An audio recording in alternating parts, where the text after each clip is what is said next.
ভারতবর্ষের জমিনে আমি আব্দুল্লাহগির মারুফ চ্যালেঞ্জ দিয়ে বলে যাচ্ছি, ভারতবর্ষের জমিনে একটা বৃদ্ধাশ্রমে আপনি গিয়ে দেখতে পাবেন না কোন মৌলানার বাপ বৃদ্ধাশ্রমে নেই, কিন্তু বাবা মাস্টার, ডাক্তার, ইঞ্জিনিয়ার, প্রফেসরের বাপেরা বৃদ্ধাশ্রমে কত পড়ে আছে। কোন মৌলানা সাহেবের বাপকে আল্লাহ পাক বৃদ্ধাশ্রমে রাখেনি, কারণ মাদ্রাসায় যে শিক্ষা দেওয়া হয় বাপের ভক্তি শ্রদ্ধার শিক্ষা দেওয়া হয়। জোরে বলুন। তুমি ভুলভাল বকবে, কে কি বললো না বললো দেখার দরকার, এগুলো কারণ হচ্ছে এডুকেশনের অভাব। What is the definition of education? Education কাকে বলে? EDUCATION। এক একটা লেটারের এক একটা গুণাগুণ আছে, তবে এই থেকে এডুকেশন বা শিক্ষা বলে। ই থেকে ইগারডি, ডি থেকে ডেভেলপমেন্ট, ইউ থেকে ইউনিভার্সাল, সি থেকে ক্যাপাবিলিটি, এ থেকে অ্যাক্টিভ, টি থেকে টলারেন্স, আই থেকে ইন্টেলিজেন্ট, ও থেকে ওবিডিয়েন্স, এন থেকে ন্যাচারাল। এতগুলি গুণে গুণান্বিত বস্তুকে বলা হয় এডুকেশন বা শিক্ষা, যাকে তাকে শিক্ষা বলে না। খালি স্কুলে গেলাম আর ডিগ্রি নিয়ে চলে এলাম, এর কোনোদিন শিক্ষা বলে না গো বাবা। এডুকেশনটা যিনি দেবেন তাকে কি বলে? টিচার, তাই তো বাবা? বলুন না রে বাবা, হুইজ টিচার? কোন লোকটা টিচার? টিচার হতে গেলে তার কতগুলো গুণ থাকতে হবে দেখে নিন। TEACHER, এক একটা লেটারের এক একটা গুণাগুণ আছে, তবেই তাকে টিচার বলে। শুনে যান, টি থেকে ট্রেনার, প্রশিক্ষণ প্রাপ্ত হতে হবে তবেই তুমি টিচার। ই থেকে ইগারনি, আগ্রহী হতে হবে তবেই তুমি টিচার। এ থেকে এবিলিটি, দক্ষতা থাকতে হবে তবেই তুমি teacher. C, most important letter C, C থেকে ক্যারেক্টার, চরিত্র ঠিক থাকতে হবে তবেই তুমি টিচার। আজ থেকে 30 বছর আগে টিচার ছাত্রের সম্পর্ক কি ছিল? পিতার পুত্রের ন্যায়। ছাত্রটি শিক্ষককে বাপের মতো ভক্তি করতো, শ্রদ্ধা করত, আর শিক্ষক ছাত্রকে নিজের পুত্র বলে মনে করত। আর এখন কি হয়েছে শুনবেন? টিচার ছাত্রের সম্পর্ক বন্ধু, বিড়ি চেয়ে খায়, খৈনি মনে দেয়। ঠিক না ঠিক? আজ থেকে 30 বছর আগে টিচার ছাত্রীর সম্পর্ক কি ছিল? পিতার কন্যার ন্যায়। মেয়েটি শিক্ষককে বাপের মতো ভক্তি করত, শ্রদ্ধা করত, আর শিক্ষক ছাত্রীটিকে নিজের কন্যা বলে মনে করত। আর এখন কি হয়েছে? টিচার ছাত্রীর সম্পর্ক স্বামী স্ত্রী। প্রাইভেট পড়াতে দিচ্ছি, ইংরেজি করাতে দিচ্ছি, মনি সাহেবের কাছে আরবি পড়াতে দিচ্ছে, হারাম করে বেটাও পড়িয়ে না বসে আছে। এই জন্যই নবী মুহাম্মদ সাল্লাল্লাহু আলাইহি ওয়াসাল্লাম বললেন, দি Messenger of Allah peace be আপন হিম shed, the best among you those with good manners। রাসূল বলেন, তোদের মধ্যে উত্তম ব্যক্তি হলো ওই লোকটা যার ক্যারেক্টার, চরিত্র ভালো, ওই লোকটাই হলো উত্তম ব্যক্তি। একজন উকিল, ব্যারিস্টার, মাস্টার, ডাক্তার, মোল্লা, মৌলভী সাহেব, পীর সাহেব, দরবেশ সাহেব, আমির সাহেব, মুফতি সাহেবের যদি চরিত্র খারাপ হয়, আর একজন টলিওয়ালার চরিত্র যদি ভালো হয়, ওই টলিওয়ালাটাই হলো আল্লাহর কাছে প্রিয় ব্যক্তি। জোরে বলো। Money loss is something loss, health loss is nothing loss, but character loss is everything loss. মানুষের যদি টাকা চলে যায়, ইনকাম করলে টাকাটা আবার ফিরে আসবে। মানুষের যদি শরীর চলে যায়, ভালো মন্দ করলে শরীরটাও ফিরে আসবে।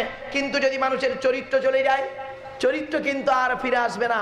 তাই বুখারীর হাদিস, আল্লাহর নবী বলেন, তোরা আমার দুটো জিনিসের গ্যারান্টি দিবি, হে উম্মতে মুহাম্মাদি, তোরা দুটো জিনিসের গ্যারান্টি দিবি, আমি মুহাম্মদ তোদের জান্নাতের গ্যারান্টি দেবো। কি?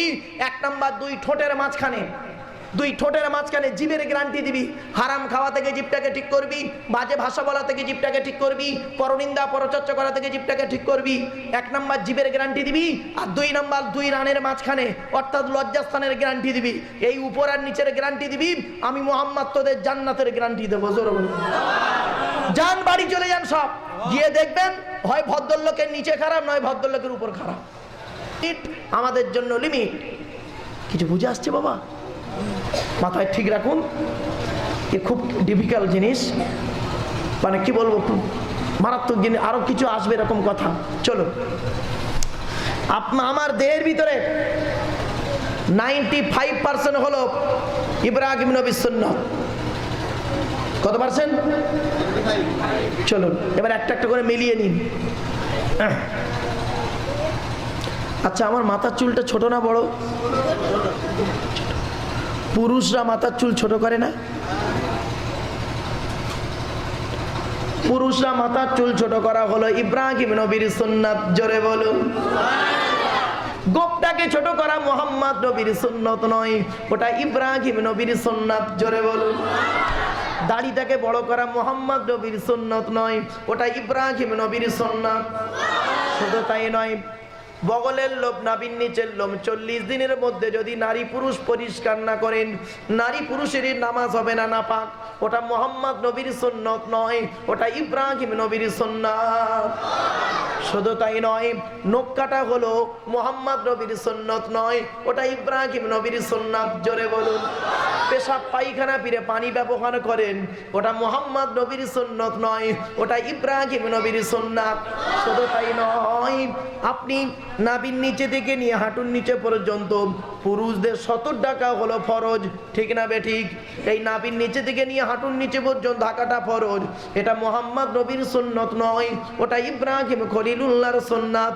কিয়ামতের দিন প্রত্যেক ব্যক্তি উলঙ্গ অবস্থায় উঠবে। সর্বপ্রথম যিনি কাপড় পরবেন তিনি অন্য কেউ নন, তিনি হলেন ইব্রাহিম খলিলুল্লাহ। শুধু তাই নয়, কুল্লি করেন, ওটা মুহাম্মদ নবীর সুন্নত নয়, ওটা হলো ইব্রাহিম নবীর সুন্নাত। শুধু তাই নয়, মেসওয়াক করেন, ওটা মুহাম্মদ নবীর সুন্নত নয়, ওটা ইব্রাহিম খলিলুল্লাহর সুন্নাত।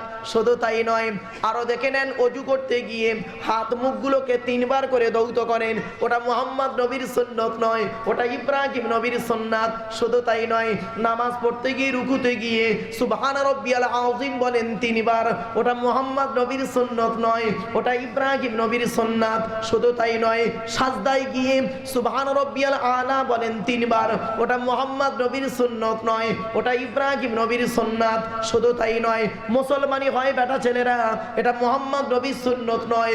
99 বছর বয়সে ইব্রাহিম নবী এই মুসলমানি হয়েছিলেন, ওটা সুন্নতে ইব্রাহিম, মুহাম্মাদের সুন্নত নয়। এই মুসলমানি হলো ইব্রাহিম নবীর সুন্নাত। শুধু তাই নয়, আমি আপনাদের এখানে এলাম, আজকে আমাকে অতিথি আপ্যায়ন করাচ্ছেন। আপনার বাড়িতে কোনো অতিথি গেলে অতিথি আপ্যায়ন করানো, এই অতিথি আপ্যায়ন করানো, মেহমানদারি করানো মুহাম্মদ নবীর সুন্নত নয়, ওটা ইব্রাহিম নবীর সুন্নাত। পৃথিবীতে একজন নবী ছিলেন, তিনি জীবনে কোনো দিন বিনা মেহমানে খেতেন না, তিনি হলেন ইব্রাহিম খলিলুল্লাহ। কি বুঝলেন? কোনটা কোন নবীর সুন্নত এটা জানিনি, সব সুন্নত বলে চালাই। অসুবিধা হচ্ছে? এবার আসছি, তাহলে মোহাম্মদ নবীর সুন্নত গুলো কি একটা বলবো, তবেই তো বুঝতে পারবেন কোনটা কোন নবীর সুন্নত। মোহাম্মদ নবীর সুন্নত হলো মাথায় টুপি দেওয়া হলো মোহাম্মদ নবীর সুন্নাত, পাগড়ি পরা হলো মোহাম্মদ নবীর সুন্নাত। শুধু তাই নয়, বড় পিরহান পরা মোহাম্মদ নবীর সুন্নাত, এই লুঙ্গি পরাটা হলো মোহাম্মদ নবীর সুন্নাত। গায়ে চাদর দিয়ে, একদিকে চাদর দিয়ে অপর দিক দিয়ে ঠেলে দিয়ে এই দিকটা তুলে নেওয়া আলেমরা করে, বুঝেছেন বাবা? এই দিকটা তুলে নেওয়াটা হলো মুহাম্মদ নবীর সুন্নাত। শুধু তাই নয়, মুহাম্মদ নবীর সুন্নাত হলো কি খাবার আগে হাতটাকে ভালো করে ধৌত করে নাও। মুহাম্মদ নবীর সুন্নাত হলো কি খাবার শেষে আঙুলটাকে চাটা। মুহাম্মদ নবীর সুন্নাত হলো কি নবী আমার 3 আঙুলে খাবার তুলতেন, 3 আঙুলে খাবার তুললে জীবনে মাল কোনো দিন বেশি ওঠে না। নবী আমার 3 আঙুলে খাবার তুলতেন, 5 আঙুলে গালে দিতেন, 3 আঙুলে খাবার তুলতেন, 5 আঙুলে গালে দিতেন, ভালো করে চিবিয়ে হজম করে বের করতেন।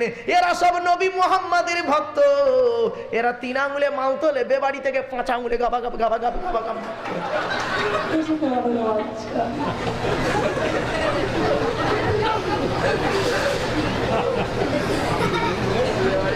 অসুবিধা হচ্ছে?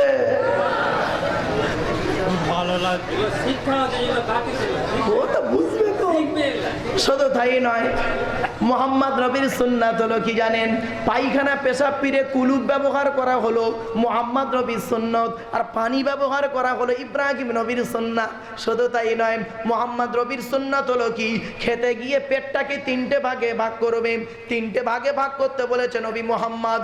নবী বললেন, তুই যখন দাওয়াত বাড়িতে খাবি বা নিজের বাড়ি যখন খাবি, পেটটাকে 3টে ভাগে ভাগ করবি। প্রথম ভাগটা খাবার দিয়ে ভর্তি করবি, দ্বিতীয় ভাগটা পানি দিয়ে ভর্তি করবি, আর তৃতীয় ভাগটা ফুল ফাঁকা রাখবি, হজমের উপকার হবে। এ চাচা নবী ভক্ত, বেবাড়িতে দাওয়াত খেতে গেছে, পেটটাকে 3টে ভাগে ভাগ করেছে। প্রথম ভাগটা লুচি মিষ্টি ঢুকিয়ে ভর্তি করেছে, দ্বিতীয় ভাগটা বিরিয়ানি ঢুকিয়ে ভর্তি করেছে, আর তৃতীয় ভাগটা জায়গা নেই, পান মশলা, দই, মিষ্টি, থামস আপ, পাঁপড়, আর জায়গা নেই। চাচা চেপে চুপে চেপে চুপে পান খাচ্ছে, রাস্তার ওপারে গিয়ে বমি করে দিয়েছে। এই বেবাড়িতে গিয়ে নাকি একজন লোক 70 রুপি রসগোল্লা খেয়েছে, আর আছে মানুষের বাচ্চারা কুমিরের বাচ্চা, ও তো জলহস্তির বাচ্চা।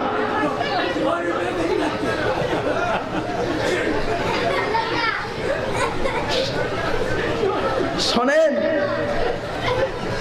এইরকম খাওয়া শরিয়াতে হারাম। মিয়া বোঝেন না, আমি আপনাদের গভীর রাতে না বাবা হাসির ছলে বলছি। তাই কলেজ ইউনিভার্সিটির ছেলে মেয়ে পড়াই, তো কলেজ ইউনিভার্সিটির ছেলে মেয়ে পড়াই, তো তাদেরকে অনেক সময় করি কি, বোরিং বোধ যখন হয় তখন আমাকে ধর্মের বাণীগুলোকে বিভিন্ন অ্যাঙ্গেল থেকে কথা বলে বোঝাতে হয়। গভীর রাত আপনাদের মিষ্টি ভাষায় বললে ঘুম পাবে, বাধ্য হয়ে তাদেরকে এইভাবে বলতে হয়, আপনাদেরও বলতে হচ্ছে। খারাপ সেন্স নেবেন না, সোনো মাইন্ড, এক্সকিউজ মি। আমি জাস্ট বোঝার জন্য আপনাদের বোঝাতে করে আপনাদের মনে থাকে। মোহাম্মদ নবীর সুন্নাত হলো কি জানেন? শোয়ার আগে বিছানাটাকে সুন্দর করে ঝেড়ে নেওয়া। মোহাম্মদ নবীর সুন্নাত হলো কি? শোয়ার আগে বাতিটা ভালো করে অফ করে দেওয়া। মোহাম্মদ নবীর সুন্নাত হলো কি? বিছানায় যখন তুমি ঘুমাবে ডান হাতটা ডান চোয়ালিতে দেবে আর ডান কাত ফিরে ঘুমাবে। আরে কানাডার টরন্টো ইউনিভার্সিটি অ্যানাটমি বিভাগের প্রফেসর, বিখ্যাত পণ্ডিত বৈজ্ঞানিক উইলিয়াম হার্ভে, উনি বলছেন মোহাম্মদ ডান কাত ফিরে ঘুমাতে বলল কেন? উনি গবেষণা করে বলছে কোন পুরুষ যদি ডান কাত ফিরে যদি কাত হয়ে এই ডান হাতটা ডান চোয়ালিতে রেখে যদি ঘুমায়, তার হার্ট সব সময় ঠিক চলাফেরা করে। শুধু তাই নয়, মোহাম্মদ নবী বলে গেলেন, এই বেটা ছেলেরা তোমরা কোনোদিন উপুড় হয়ে শুতে যাবে না। বেটা ছেলেদের উপুড় হয়ে শোয়া নিষেধ, আর মেয়েদের চিত হয়ে শোয়া নিষেধ। ধর্ম মুসলমানেরা, এরা গালে দাড়ি মাথায় টুপি গরুর গোস্ত খাওয়া মুসলমান। তোমরা ধর্মটাকে কি করেছো? গালে দাড়ি আর মাথায় টুপি পাঞ্জাবি ভেতরে ধর্ম ঢুকিয়ে দিয়েছো। গালে দাড়ির নাম যদি মুসলমান হতো, এ গ্রেট প্রোটার রবীন্দ্রনাথ ঠাকুরের গালের দাড়িটা আমার দাড়ির থেকে অনেক বড় দাড়ি ছিল। ব্যারিস্টার উমেশ চন্দ্র বন্দ্যোপাধ্যায়, সুরেন্দ্রনাথ বন্দ্যোপাধ্যায়, সবকটিসের গালে দাড়ি ছিল, রামকৃষ্ণের গালে দাড়ি ছিল, আসারাম বাবুর গালেও দাঁড়িয়েছে, রামদেবেরও গালেও দাঁড়িয়ে আছে। মুসলমান নন, ঠিক না বেঠিক?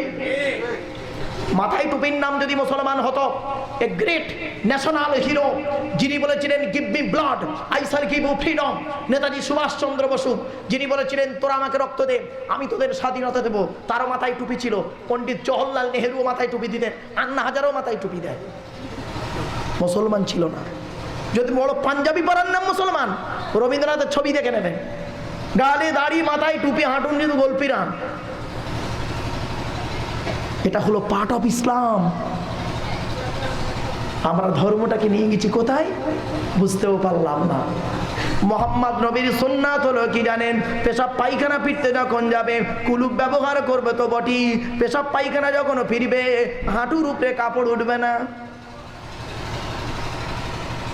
পেশাব পায়খানা যখন ফিরবে হাঁটুর উপরে কাপড় তোলা যাবে না, পেছন দিক থেকে কাপড় সরিয়ে তুমি পেশাব পায়খানা করবে। মোহাম্মদ নবীর সুন্নাত হলো কি? পায়খানাতে গিয়ে পেশাবখানাতে গিয়ে হে নারী আর পুরুষ নিজের লজ্জাস্থান দেখাও চলবে না। যারা নিজের লজ্জাস্থান দেখি বা পায়খানা পেশাবখানায় বসে যদি নিজের লজ্জাস্থান দেখি, আল্লাহর রহমত তাদের উপরে হয় না, চোখের প্রবলেম হয় বাবা। শুধু তাই নয়, ব্রেনের ডিফেক্ট হয়। বিজ্ঞান বলছে গো বাপ। আর হযরত মুহাম্মদ সাল্লাল্লাহু আলাইহি ওয়াসাল্লাম 1500 বছর আগে বলে গেলেন। কোনদিন তো ভাবলাম না তাকে নিয়ে খালি নবী নবী নবী নবী করে চিৎকার করি। এরকম ভণ্ড উম্মতের ভক্ত কিয়ামতের মাঠে নবী পছন্দ করবেন না। শুধু তাই নয়, নবী মুহাম্মদের সুন্নাত হলো কি জানেন? নবী মুহাম্মদের সুন্নাত হলো তুমি যদি কি করো, তোমার স্ত্রী তরকারি করছে, তরকারির শুরোটা বা ঝোলটা একটু বেশি করতে বলবে। পাশের বাড়ি যদি কোনো গরিব থাকে তাকে একটু তরকারি দেবে। নবী মুহাম্মদের সুন্নাত হলো কি জানেন? তুমি যদি বড় লোক হও, ধনী হও, তোমার খুব পয়সা আল্লাহ দিয়েছে, ডোমজুর থেকে তুমি তোমার দুটো বাচ্চার জন্য 2 প্যাকেট বিরিয়ানি আনছো, খাসির বিরিয়ানিটা যখন নেবে কালো প্যাকেটের ভিতরে করে নিয়ে আসবে, যাতে কোনো গরিবের বাচ্চা দেখে না মনে ভাবে আল্লাহ আমার বাপ গরিব বলে বিরিয়ানি আমার কপালে জুড়ল না। আর এরা কি করে? ডোমজুর বাজারে গিয়ে একটা বড় কাতলা মাছ এসছে, কাতলা মাছটা কিনে পান খাচ্ছে আর বলছে একটা ভাবি কেটে দিয়ে আসবি, বুঝতে বাবা। নবী মুহাম্মদের সুন্নাত হলো কি জানেন? তোমার পাশের বাড়ি যদি আগুন লাগে, হিন্দু হোক আর মুসলিম হোক, হিন্দু হোক আর মুসলিম হোক, জাতি টাতি দেখতে যেও না। তোমার পাশের বাড়ি যদি আগুন লাগে, তুমি এক বালতি পানি নিয়ে ছুটবে। আরে মুসলমান কি করে, জমি জায়গা নিয়ে ঝগড়া হয়েছে, পাশের বাড়ি আগুন লেগেছে, পেট্রোল নিয়ে দৌড়চ্ছে, পেট্রোল মানে আরো যাতে জ্বলে। নবী মুহাম্মাদের সুন্নাত হলো কি জানেন? নবী মুহাম্মাদের সুন্নাত হলো কি, গ্রামে যদি কোনো মেয়ে ছেলে বা বেটা ছেলে অসুস্থতায় ভোগে, তুমি তখন কি করবে? মনে মনে নিয়ত করবো, ওকে দেখতে যাব। গ্রামের অমুক ব্যক্তি মারা যাচ্ছে, অমুক মহিলা মারা যাচ্ছে, তার খবরটা একটু নেব। নবী মুহাম্মদ বলেছেন, যখন থেকে তুমি তাকে দেখতে যাবার নিয়ত করবে মনের মনে, সেখান থেকে, সেই দিন থেকে, তখন থেকে আল্লাহ পাক তোমার জন্য জান্নাতে একটা ঘর তৈরি করে দেবে। আর আমরা কি করি? আমারে যদি এসে বলে, হুজুর আমার বাপের শরীর খুব খারাপ, হুজুর চলুন না হুজুর একটু দেখে আসবেন। আমি এত ব্যস্ত মানুষ, কি বলবো জানেন? বাবা খুব ব্যস্ত মানুষ, যাবো যাবো যাবো বাবা যাবো, সময় পাচ্ছি না বাবা, সময় পেলেই যাবো যাবো বাবা যাবো। তার মানে কবে যাবো? তোর বাপ মরুক 40-এ খানা খেতে যাবো। আর আমি কথা গেলে অসুবিধা হচ্ছে।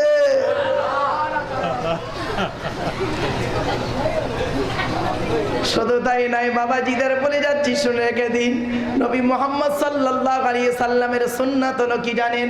এ যুবক যুবতীরা, এ যুবক ছেলেরা, নবী মুহাম্মাদের সুন্নাত হলো, নবী বললেন, তোমরা যদি রাস্তার ধারে মাচা করে বসো, অনেক আছে মাচা করে বসে না, হ্যাঁ? নবী মুহাম্মদ বলেছে রাস্তার হকটা আদায় করবে। সাহাবীরা বলেন, রাস্তার আবার হক কি? নবী বললেন, রাস্তার হক হলো কোনো মানুষ যদি বিপদে পড়ে তাকে সাহায্য করবে, কোনো মানুষ যদি পথ ভোলা হয়ে যায় তাকে পথটাকে বাতলে দেবে, এটা হলো রাস্তার হক। ও রাস্তায় বসে আছে, 4টে ইয়াং ছেলে, 6টা ইয়াং মেয়ে যাচ্ছে, ওর মধ্যে কোনটা বাছাই করতে যে নিজে চলবে? ঠিক না বেটি? এই বাচ্চাটাও বলে ঠিক, ও বে করে নে, ও বলছে ঠিক।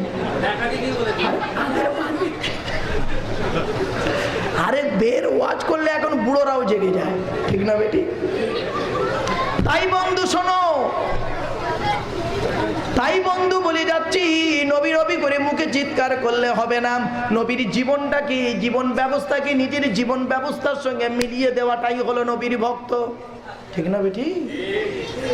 বাপেরা নবীর বাণীগুলো শুনে শুধু চলে গেলে হবে না। নবী যেভাবে জীবনযাপন করেছেন, ওইভাবে জীবনযাপন যদি করতে পেরেছ, তাহলে এই পৃথিবীর জমিনে কোনো লোম টলবে না। তাই নবী বললেন, তারাকতু ফীকুম আমরাইনি লান তাদিল্লু মা তামাসসাকতুম বিহিমা কিতাবাল্লাহি ওয়া সুন্নাত রাসূলিহি। আমি মুহাম্মদ তোদের ছেড়ে চলে যাচ্ছি, যাবার সময় দুটো জিনিস রেখে যাচ্ছি, এক হলো কোরআন, দুই হলো আমার সুন্নাহ, আমার হাদিস রেখে গেলাম। যতদিন পর্যন্ত কোরআন আর হাদিস কাঁকড়ে ধরবি, ততদিন তোদের গায়ের লোম কেউ টলাতে পারবে না, ঠিক না বেটি? আজকের মুসলমান আমরা করেছি কি? আল্লাহর পথ ছেড়ে দিয়ে, নবীর পথ ছেড়ে দিয়ে ব্যক্তির পথ অনুসরণ শুরু করেছি। আল্লাহর তৈরি মতবাদ নিয়ে চলি না, নবীর তৈরি মতবাদ নিয়ে চলি না, আল্লাহর আইনকে শ্রদ্ধা করি না, আল্লাহর আইন মোতাবেক চলি না, নবীর আইন মোতাবেক চলি না, মানুষের তৈরি করা মন গড়া আইনের পেছনে ছুটিছি। এই জন্য আমাদের ভিতরে বিপদ আপদ মুসিবত এসে গেছে, ঠিক না বেটি বাবা? চলো একটা একটা করে আপনাদেরকে তুলে ধরি। এবার কোনটা কোন নবীর সুন্নাত একটু শুনে নিন। অনেকের রোগ হয় না বাবা, বলুন না? অনেকে জ্বর হয়, জ্বরে অনেকের হয়তো মাথার যন্ত্রণা করে, অনেক মানুষ কি করে দেখবেন যন্ত্রণায় ছটপট করে চিৎকার চেঁচামেচি করে। আর আরেকটা লোক দেখবেন সবসময় জ্বর হয়েছে, ক্যান্সারের পোকায় যন্ত্রণা হচ্ছে, কিন্তু লোকটা চিৎকার করে না, মনের দুঃখে গাড়ি কেঁদে যায়, কষ্ট থাকে। শুনে রেখে দিন, অসুস্থ অবস্থায় যদি কোনো মানুষ চিৎকার চেঁচামেচি না করি, যদি কষ্টটা সহ্য করে আল্লাহকে ডাকে, এটা একটা নবীর সুন্নাত, হযরতে আইয়ুব নবীর সুন্নাত। জোরে বলুন। আইয়ুব নবী হাজারো কষ্টের পরেও তিনি কষ্ট পেতেন না। শুধু তাই নয়, স্বামী স্ত্রী বিবাহ হয়েছে 12 বছর, স্বামী স্ত্রীর বিবাহ হয়েছে 12 বছর, বাচ্চা কাচ্চা হয়নি বলে অনেক শাশুড়ি তার বৌমাকে দোষ দেয়। খবরদার নয়। আরে ইব্রাহিম নবীর আল্লাহ পাক সন্তান দিয়েছিলেন। মা ইব্রাহিম নবীর দুটো স্ত্রী, একটার নাম সারা, একটার নাম হাজেরা। সারার নাম, সারা যে স্ত্রী ছিলেন, ওই স্ত্রীর 90 বছর বয়সে আল্লাহ পাক সন্তান দিয়েছিলেন। যে নবী, যে সন্তান জন্ম হয়েছিলেন, সেই সন্তানটার নাম হলো ইসহাক নবী। আর ইসহাক নবীর ছেলে হলো ইয়াকুব নবী, আর ইয়াকুব নবীর ছেলে হলো ইউসুফ নবী। বুঝতে পারছেন বাবা কিছু? এবার এটা নবীদের সম্পর্কটা একটু জেনে নিতে হয়। আরো কোনটা কোন নবীর সুন্নাত একটু বলে দিই, শুনে রেখে দিন। আমি যে আপনাদেরকেই আঙুল তুলে তুলে কথা বলছি, আপনারা অনেক সময় কথা বলতে বলতে লোকের সঙ্গে এই আঙুল তুলে তুলে কথা বলেন, বলেন না বাবা? বলুন না। এই শাহাদাত আঙুল তুলে তুলে কথা বলা হলো একটা নবীর সুন্নাত। সেটা ইব্রাহিমও নয় আর মুহাম্মাদও নয়, সেই নবীটার নাম বলে যাচ্ছি, শুনে নিন। ওয়াজকুর ফিল কিতাবি ইদরিস ইন্নাহু কানা সিদ্দীকান নাবিয়্যা ওয়া রাফা'নাহু মাকানান আলিয়্যা। কোরআনের 16 নম্বর পারার 8 নম্বর পৃষ্ঠার 5 নম্বর লাইন, সূরার নাম সূরা মারিয়ামের মধ্যে আল্লাহ পাক বলে দিলেন, হে পৃথিবীর মানুষ, তোমরা ইদ্রিস বলে নবী ছিলেন, ইদ্রিস নবীকে স্মরণ করো। ইদ্রিস নবীর নাম কিন্তু ইদ্রিস নন, ওনার নাম হলো খাইনুক। কি বললাম তাড়াতাড়ি? ওনার নাম খাইনুক। ইদ্রিস নামটা কিভাবে এলো শুনে নিন। এই কি হচ্ছে? অসুবিধা হচ্ছে বা? অসুবিধা হচ্ছে কিছু মানে হচ্ছে বলে। খাইনুক থেকে ইদ্রিস কি করে হলো শুনে নিন। আল্লাহ পাক যখন জিবরাইলের মাধ্যমে ওহী দিতেন, খাইনুক নবী খালি ভুলে যেতেন। আল্লাহ পাক বললেন, ও খাইনুক, জিবরাইল যখন ওহী দেবে তুমি তখন লিখে রেখে দেবে। দারাসায়াদ রুসু দুরুসন শব্দ থেকে এসেছে লেখাপড়া শেখাম, লেখাপড়া করা। দারাসায়াদ রুসু দুরুসন শব্দ থেকে এসেছে লেখাপড়া করাম। আর ওর থেকে এসমে জরফে মাকানে সিগা হলো মাদ্রাসা। মাদ্রাসা মানে জঙ্গি তৈরির কারখানা নয়। তোমার জ্ঞানগম্য নাই, তুমি তো ভুলভাল বকবে। মনে রাখবে, মাদ্রাসা হলো বিদ্যাযুক্ত আলয়, বিদ্যালয়। মাদ্রাসায় কি শিক্ষা দেওয়া হয় শুনে নিন। বড়কে সম্মান করা, ছোটকে স্নেহ করাম, পিতামাতার ভক্তি শ্রদ্ধা করাম, আল্লাহ নবীকে ভক্তি শ্রদ্ধা করাম, নামাজ আদায় করা, রোজায় আদায় করাম, যাকাতটা ঠিক মতো দেওয়া হচ্ছে কিনা। শুধু তাই নয়, মাদ্রাসায় ভ্রাতৃত্বের শিক্ষা দেওয়া হয়। শুধু তাই নয়, মাদ্রাসায় যে শিক্ষা দেওয়া হয়, আজ ভারতবর্ষের জমিনে আমি আব্দুল্লাহির মারুফ চ্যালেঞ্জ দিয়ে বলে যাচ্ছি, ভারতবর্ষের জমিনে একটা বৃদ্ধাশ্রমে আপনি গিয়ে দেখতে পাবেন না কোন মৌলানার বাপ বৃদ্ধাশ্রমে নেই। কিন্তু বাবা, মাস্টার, ডাক্তার, ইঞ্জিনিয়ার, প্রফেসরের বাপেরা বৃদ্ধাশ্রমে কত পড়ে আছে। কোন মৌলানা সাহেবের বাপকে আল্লাহ পাক বৃদ্ধাশ্রমে রাখেনি, কারণ মাদ্রাসায় যে শিক্ষা দেওয়া হয়, বাপের ভক্তি শ্রদ্ধার শিক্ষা দেওয়া হয়। জোরে বলুন। তুমি ভুলভাল বকবে, কে কি বললো না বললো দেখার দরকার। এগুলো কারণ হচ্ছে এডুকেশনের অভাব। What is the definition of education? Education কাকে বলে? EDUCATION। এক একটা লেটারের এক একটা গুণাগুণ আছে, তবে এটাকে এডুকেশন বা শিক্ষা বলে। ই থেকে ইগারডি, ডি থেকে ডেভেলপমেন্ট, ইউ থেকে ইউনিভার্সাল, সি থেকে ক্যাপাবিলিটি, এ থেকে অ্যাক্টিভ, টি থেকে টলারেন্স, আই থেকে ইন্টেলিজেন্ট, ও থেকে ওবিডিয়েন্স, এন থেকে ন্যাচারাল। এতগুলি গুণে গুণান্বিত বস্তুকে বলা হয় এডুকেশন বা শিক্ষা, যাকে তাকে শিক্ষা বলে না। খালি স্কুলে গেলাম আর ডিগ্রি নিয়ে চলে এলাম, এর কোনোদিন শিক্ষা বলে না গো বা। এডুকেশনটা যিনি দেবেন তাকে কি বলে? টিচার। তাই তো বাবা? বলুন না রে বাবা, হুইজ টিচার? কোন লোকটা টিচার? টিচার হতে গেলে তার কতগুলো গুণ থাকতে হবে দেখে নিন। TEACHER। এক একটা লেটার এক একটা গুণাগুণ আছে, তবেই তাকে টিচার বলে। শুনে যান। টি থেকে ট্রেনার, প্রশিক্ষণ প্রাপ্ত হতে হবে, তবেই তুমি টিচার। ই থেকে ইগারনি, আগ্রহী হতে হবে, তবেই তুমি টিচার। এ থেকে এবিলিটি, দক্ষতা থাকতে হবে, তবেই তুমি teacher. C, most important letter C. C থেকে ক্যারেক্টার, চরিত্র ঠিক থাকতে হবে, তবেই তুমি টিচার। আজ থেকে 30 বছর আগে টিচার ছাত্রের সম্পর্ক কি ছিল? পিতার পুত্রের ন্যায়। ছাত্রটি শিক্ষককে বাপের মতো ভক্তি করত, শ্রদ্ধা করত, আর শিক্ষক ছাত্রকে নিজের পুত্র বলে মনে করত। আর এখন কি হয়েছে শুনবেন? টিচার ছাত্রের সম্পর্ক বন্ধু, বিড়ি চেয়ে খায়, খৈনি বলে দেয়। ঠিক না? ঠিক।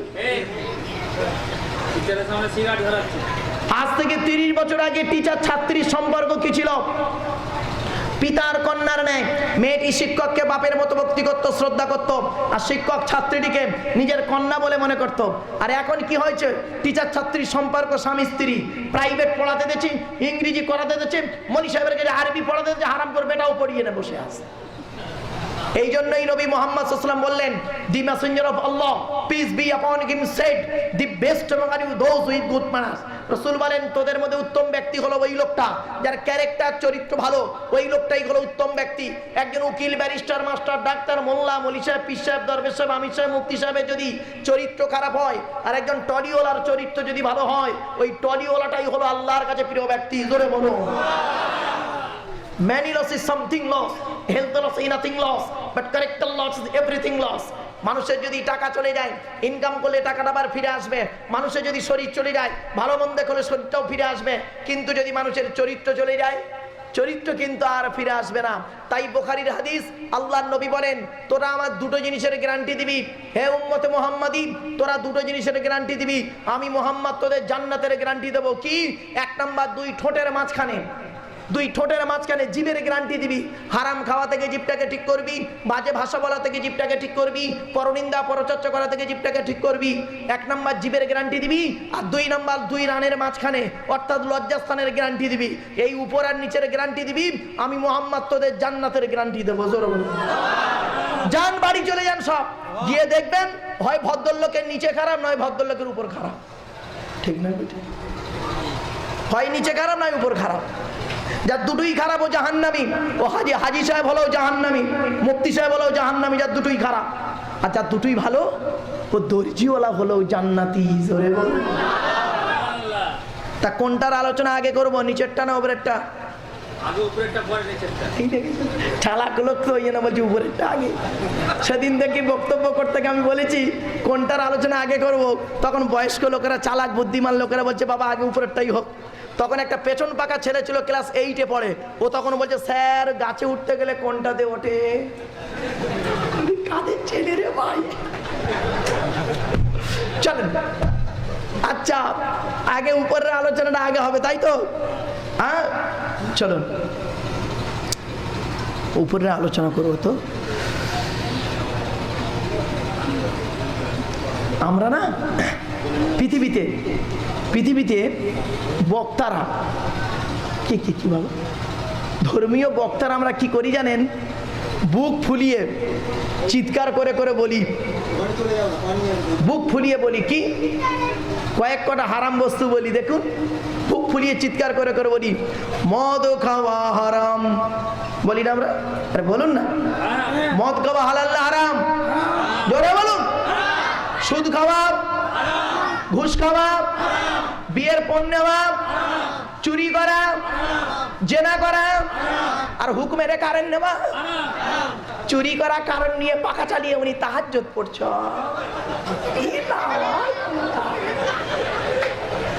চুরি করা কারণ নিয়ে পাখা চালিয়ে সবে বরাতে কোরআন খতম দিয়ে মরি সাহেবের সামনে আল্লাহর কাছে কি কান্না কাঁদছে। আল্লাহ ফেরেশতাদের বলে হাই দেখ হারাম করটার কারবার দেখ। চুরি করা কারণ পাখা চালিয়ে মোনাজাতে কান্না। দেখেছেন কিরকম হারাম বেরোচ্ছে দেখুন দিনই।